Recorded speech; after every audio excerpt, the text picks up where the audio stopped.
Welcome to Take a Breath, a podcast for creating practical calm in the messy middle of midlife. I'm Polly, and this is your space to pause.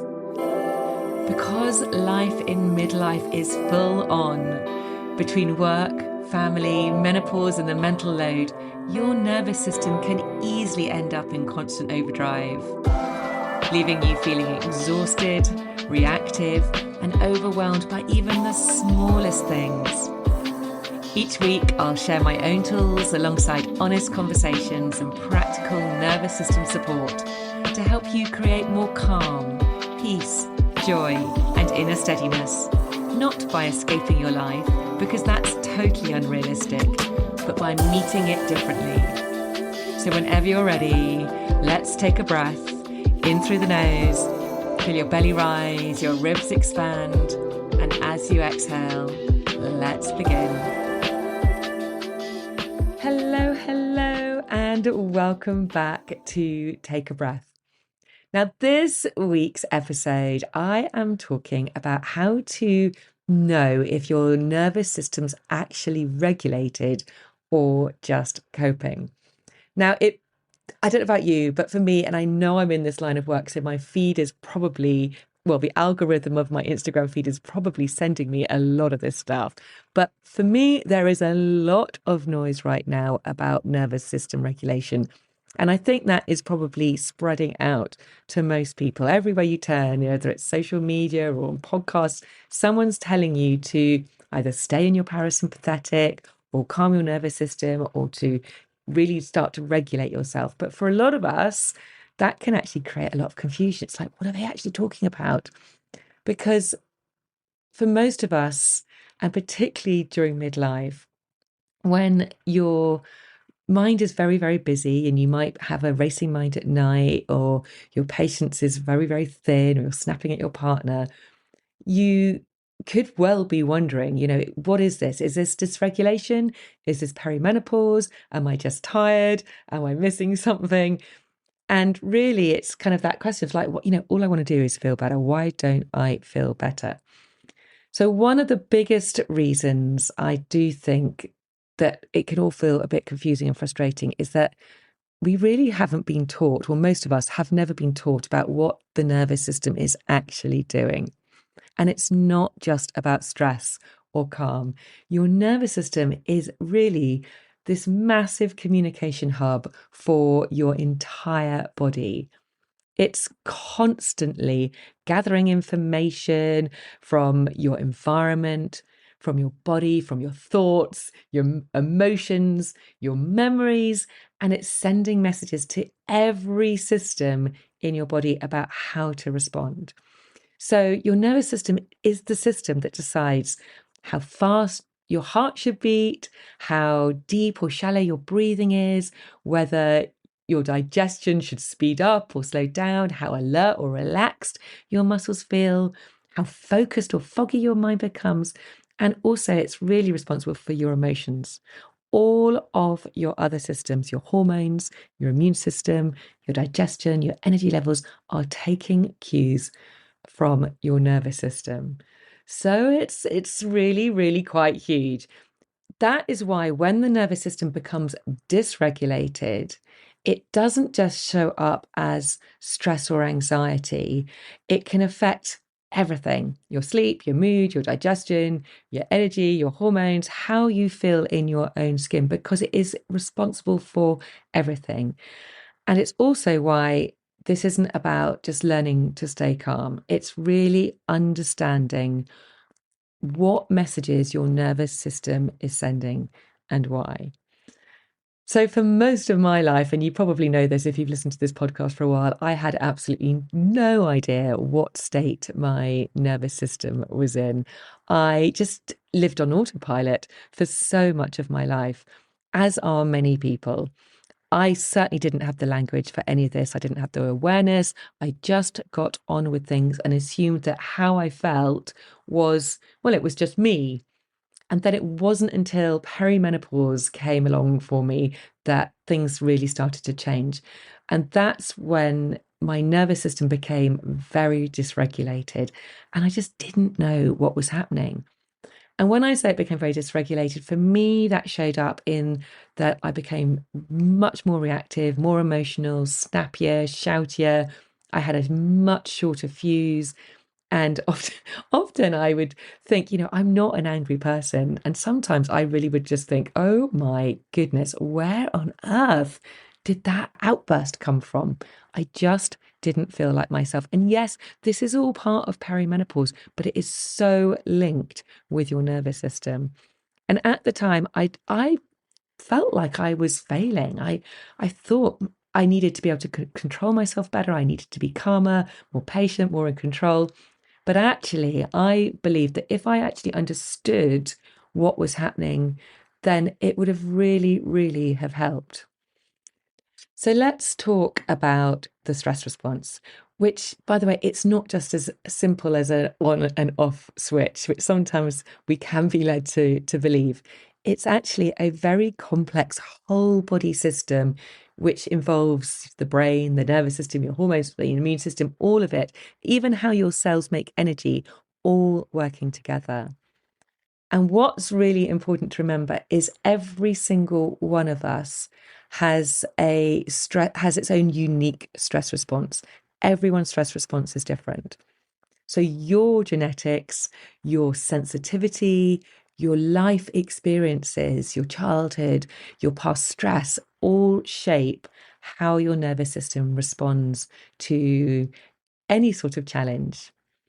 So, perimenopause and midlife, as we know, and all the stuff that comes with that, can really be the moment where this system suddenly feel like it's gone haywire, as it did for me, because the hormonal support that your nervous system relies on for much of your life starts to fluctuate at midlife. So it means your system has less buffering and less flexibility than it used to. But it is important to know that stress itself is not a problem because actually, when your nervous system is regulated, stress is actually really, really helpful. It helps us to respond. So, say a bus is coming down the road and you don't you see it coming, it helps you jump out of the way. It helps you to adapt to your environment, to your situation. It helps you to focus. It helps you to function. It helps you to take action when you need it. So let me just give you a really simple everyday example of how important our stress response is. So imagine, I'm sure you can relate to this. You wake up, you look at the clock on your phone, and you realize, oh shit, my alarm didn't go off. So you are already late. Now, instantly, you feel it, don't you? You feel that sinking feeling in your belly, and you feel that your heart starting to beat. And that's not just you being dramatic, that is your nervous system doing its job. In a split second, your nervous system has taken in the information, shit, I'm late, and it starts coordinating response across your whole body. So your stress hormones are released, so your cortisol, adrenaline get released. Your heart beats faster to get blood and oxygen moving in your body to get you moving. Your muscles and your liver are told, quickly release some fuel so that you can move quickly. Your digestion won't be activated. It will probably slow down because at that exact point in time, eating breakfast really isn't the priority right now. Your mind narrows its focus. So all you're really focusing on is right, get up, get out the door. So you're not focusing on scrolling on your phone or daydreaming or being creative or calling your mum for a chat. It's basically your nervous system saying, right, we've got this, let's move now. It's allowing you to take the action you need in that moment. So think of a regulated nervous system like a tall, bendy tree. So when everything's working as it should, the tree bends when there's pressure. So think of the in the wind, in a storm. Most trees, unless it's really bad and the tree might break, but most trees will bend and sway when there's pressure. And then when things calm down again, it springs back. So just like our stress response rises when it's needed, In a regulated nervous system, it then settles again once that moment has passed. So it's that flexibility which we're looking for. That flexibility means your nervous system can handle stressful situations without it becoming a really long-term problem for your health.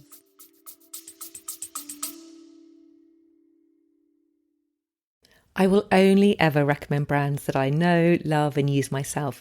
And one of those is Ancient and Brave. Honestly, they've become part of my daily habits. The very first thing I do every morning is pour myself a big glass of water with their true hydration in it. It feels like such a simple ritual, but it really sets me up for the day. And I know I'm properly rehydrating with their blend of electrolytes and minerals, especially before I exercise, which I always do in the morning. Then later on, when I make my coffee, I stir in their true collagen powder into the coffee.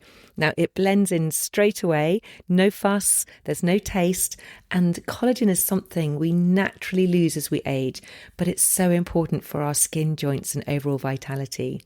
Now, I'll be honest, Ancient and Brave may cost a little more than some of the tubs you'll spot on supermarket shelves, but the difference is you're getting the highest quality ingredients, sourced with integrity and tested to a higher standard, and absolutely no nasties added. That's why I trust them and why I think they're worth every penny. And because I want you to be able to try them out for yourself, I've got a special offer for you. As a listener of this podcast, you can get 20% off your very first order. All you need to do is click the link in the show notes and pop in the code POLYW20 at checkout. They've got more than just collagen and hydration too. They've got creatine, they've got blends, supplements. So it's a perfect chance to explore their range and make the most of that 20% off. Let's talk about dysregulation on the other hand. So a dysregulated nervous system it's not one that never feels stressed.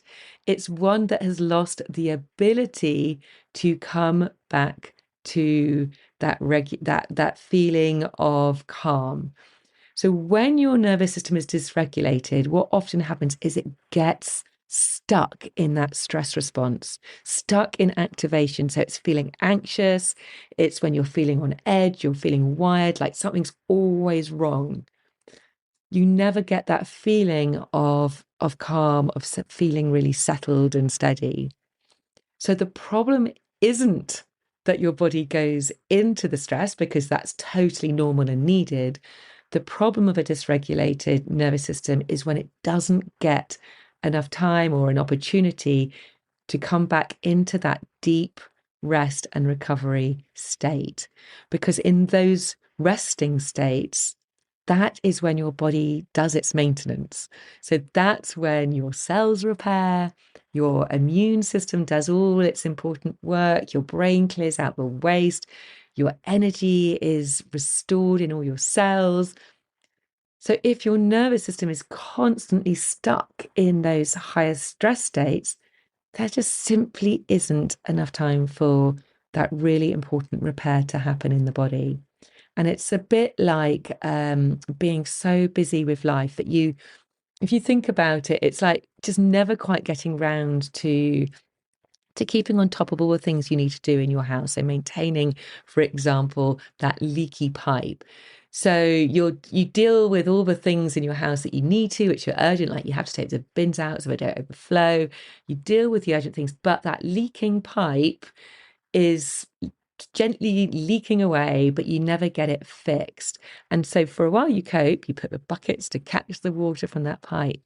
But over time, things start to wear down. The cracks will start to appear, the damp spreads, and eventually, you might have bits of your wall or your ceiling falling in. So just like your body is incredibly resilient and can handle this low level of constant stress for a little while, and often quite a long while, eventually, though, if you don't see to it, just like like a leaking pipe, the cracks will appear, and that's when it shows up as worsening anxiety, as burnout, low mood. You also might get some physical symptoms. And that's not because you've failed in any way. That is because your nervous system just hasn't had a proper chance to recover. So, to help you really understand which state you are in your nervous system, I'm going to borrow from Dr. Linia Pasala's book, Heal Your Nervous System, because in that book, Dr. Linia uses a great metaphor to make it actually really easy to understand, and I really like it. So she uses the idea of the alertness elevator. I'm going to call it a lift because we don't call it an elevator here in the UK, but the alertness lift to explain how our nervous system moves through different states. And once you understand this, so much of what you experience suddenly makes sense. So imagine your nervous system as a lift moving up and down throughout the day. Each floor the lift goes to represents a different state or of your nervous system, or think of it as a different level of stress or arousal. So let's start our lift on the ground floor. So this is your blue state. I'm going to give each floor a color. So this is your blue state. So at ground level, this is our state of deep rest. So here, your body and your mind are in deep relaxation mode. So this happens normally during activities, well, deep sleep, but also you can get there through things like hip therapy, meditation. It's where your body can regenerate cells, it can restore itself, it can really recover. So this state is marked with minimal stress levels. You have a lot of parasympathetic activity, so that's your rest and digest mode of your nervous system. And this is when you've got enhanced cellular health, and really your body is doing so much restoration. So that's your blue state, the ground floor. We're then going to take the lift up to the first floor. Now think of this as your green state. This is the state of really your everyday well-being. It's when you're calm, you're focused, you're connected. So think of this as your flow state, where you really are focused and relaxed and your body's at ease. So this state allows you to be fully engaged in an activity. So it could be at work, or it could be something that you're just a nice activity that you're doing, whilst maintaining a really true sense of relaxation. So your stress levels are that you've got some stress levels because they're just high enough for you to stay focused, because you don't want to be asleep. So you need some stress to keep you focused, but they're low enough that you can also stay relaxed at the same time.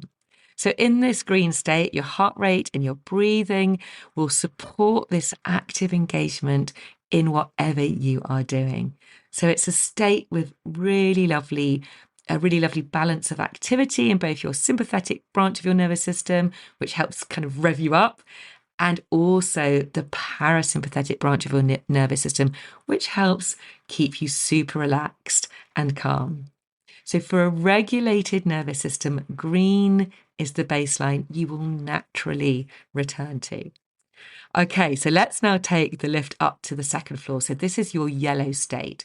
So this is where many of us live most of our lives. So this is when we have a busy mind, we might feel a little bit wired, we might feel a little bit mentally overloaded.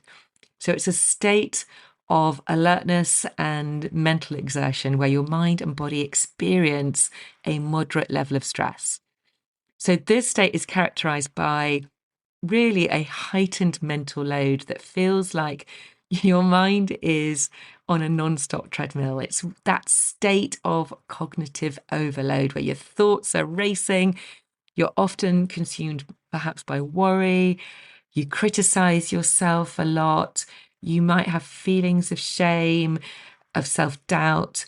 So this state really is a result of the extra mental effort needed to get things done, which often can lead to procrastination or frustration.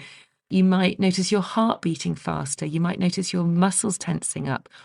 all of this are signs that your body's stress response is in an activated and quite persistent mode.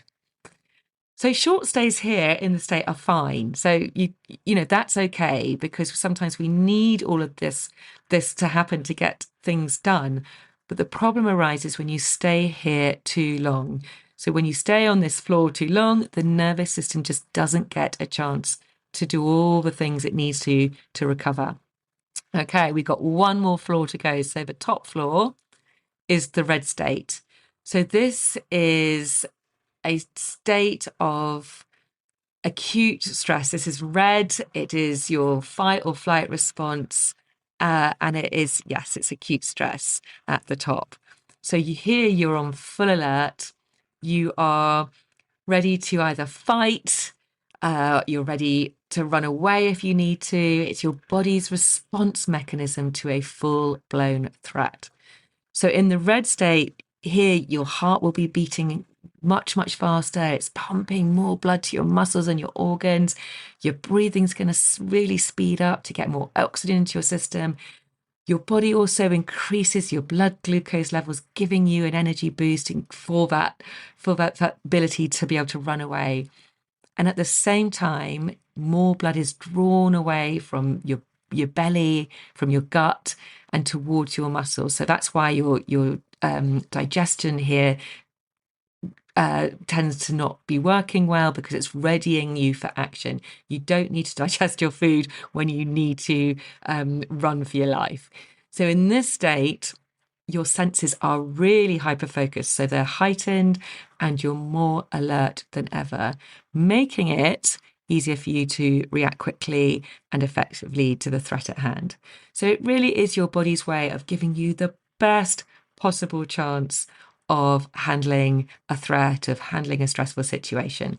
But we do not want to stay here long. We want to get that lift back down as soon as we can. There is one more state here, and we're going to call this the purple state. So this purple state is freeze or shut down. So imagine this purple state as an emergency stop button in the lift. It's like hitting pause when you sense extreme danger. So this is when, in extremely dangerous situations, your body will freeze. It essentially becomes completely immobile. So when the level of threat or danger is so high, your body switches to a defensive mode. So this is either a freeze, which is an active response that allows you to stop, look or listen, and it kind of prepares you to fight or flee, or it leaves you totally frozen. So think of the freeze as that rabbit in the headlights, that deer in the headlights, where it's literally just frozen. Or you can also think of it, you often hear reports of people who've been attacked or cases of rape, really awful things where victims report that they were unable to even scream. They couldn't fight back. This is the state they're in. Their body goes into this full-on protective mode where they just can't do anything. It's like defense. If you think about animals in the wild as well, playing dead if there is a predator which is kind of about to attack them. So in these cases of freeze and shutdown, your body is just slowing everything down. So your heart rate slows and you feel like you can't move. So this really, you don't want to be in this state because this is extreme part of your stress response. But often when people get very, very depressed, very, very low, they can be kind of veering towards this state. So those are the states of the lift, which Dr. Linear explains in this book. And I just think they're useful to understand where you might be and to highlight that a regulated nervous system can move really fluidly and easily between each of these floors and can return to rest. So a dysregulated nervous system, on the other hand, will get stuck stuck on certain floors, on those yellow, red, or even on the purple, or potentially it could bounce between them without ever really settling. So as you'll see, the stress isn't the problem. We're going to all get the stress, but the problem is when we get stuck in it.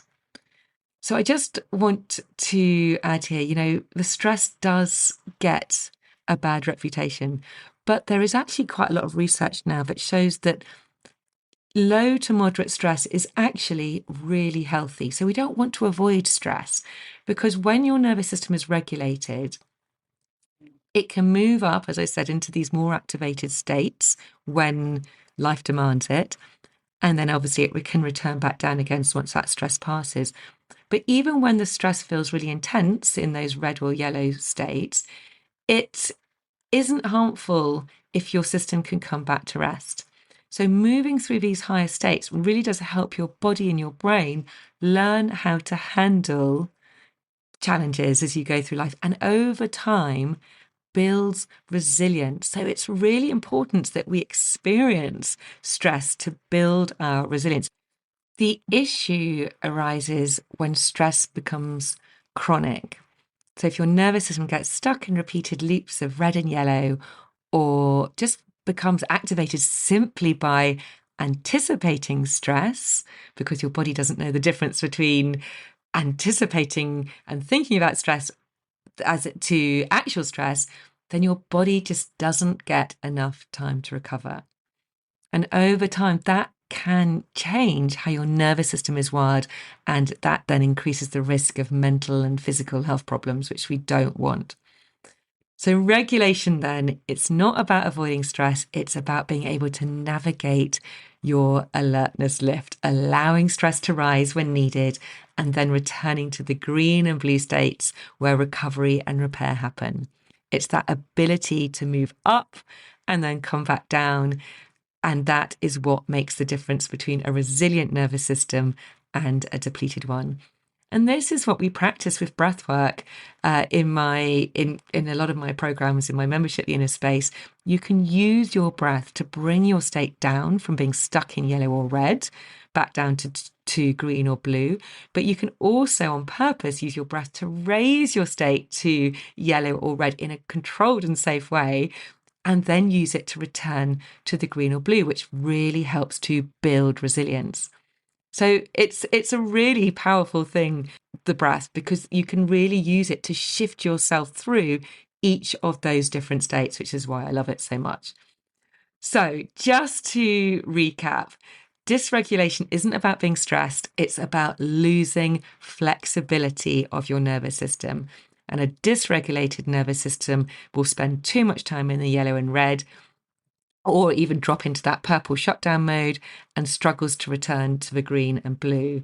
And when you are in that dysregulated state, that is when you feel like you're always on edge, or you're always exhausted, or you're snappy, or you're swinging between anxiety and burnout. A regulated nervous system, on the other hand, isn't one that never goes up that lift. It's one that knows how to come back down. Just by recognizing which floor you're on is a great first step to having a more regulated nervous system. So you don't need to master it overnight. You just need to start noticing what floor you're on and know that there's a way back.